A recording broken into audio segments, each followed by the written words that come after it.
I'm Michael Waldron, Director of Portfolio Management at Heritage Financial Services. Thank you for watching my presentation of the real deal economy. From this cycle's peak in mid-2022, inflation has unambiguously come down and is not currently at a rate that is significantly disruptive to price setting, wage setting, or output.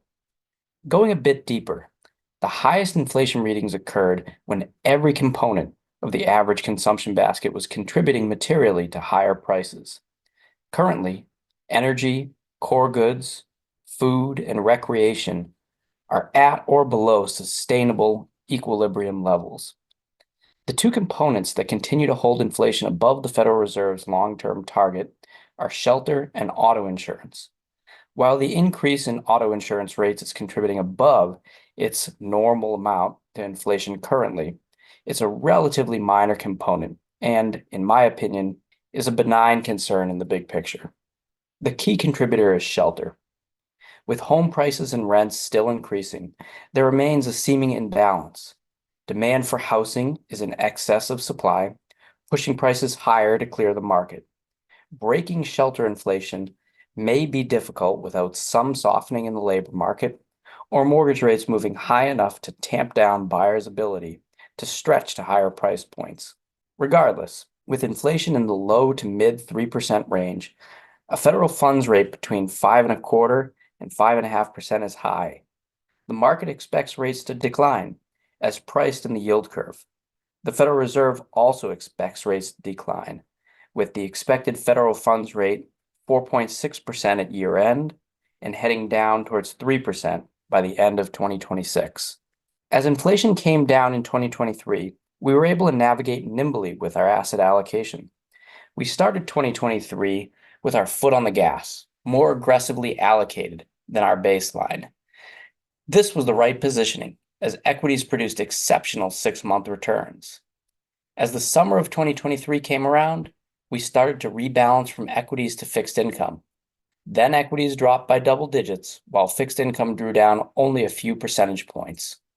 The rebalancing reduced portfolio volatility and added to total return. In the fourth quarter, we sold real assets and rebalanced capital from alternative investments to fill out our fixed income allocations. Fixed income rallied significantly in the last 2 months of 2023, providing an excellent return compared to its volatility. Equities also rallied, ending the year on a high note. As I mentioned in the previous quarter's discussion, despite a healthy 2023 return, we were not worried about equities overheating.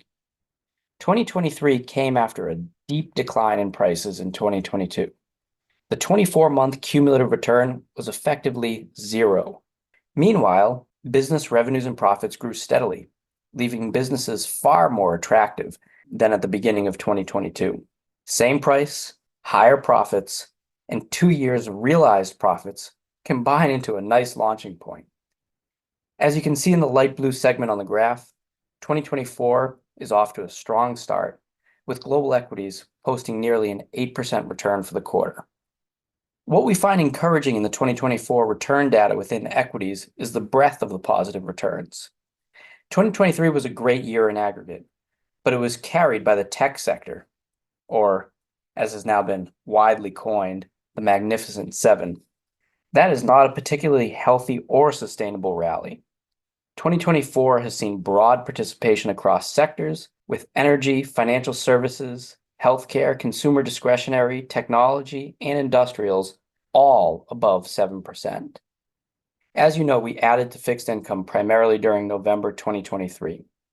The return from the start of November 2023 to the beginning of 2024 was approximately 8%. An 8% 2-month return is an absolutely absurd run rate for fixed income. While we saw some of the upside fixed income can generate when rates settle lower, it's not particularly surprising that the first quarter of 2024 saw a slight consolidation. We are still very excited about fixed income and its role in a portfolio today. Let's consider a set of reasonably likely scenarios for the future path of term interest rates. With no change in the yield curve and no defaults, one would achieve a return in the mid-single digits in a well-diversified investment-grade fixed income strategy. That works nicely in most financial plans and at current inflation rates produces increased purchasing power. If rates increase by 1% from their current levels at every maturity, we still expect a positive nominal return for the year. That's not bad in a reasonably stressed scenario. If rates decrease by 1% from their current levels at every maturity, we expect strong returns of around 9%. Having an asset class that is low volatility, in the static case produces a 2% real return, has the ability to produce a positive return over 12 months even if the market is surprised in the wrong direction, and has upside to produce equity-like returns if rates moderate towards the level that's more consistent with a long-term equilibrium, that is a valuable component to a portfolio.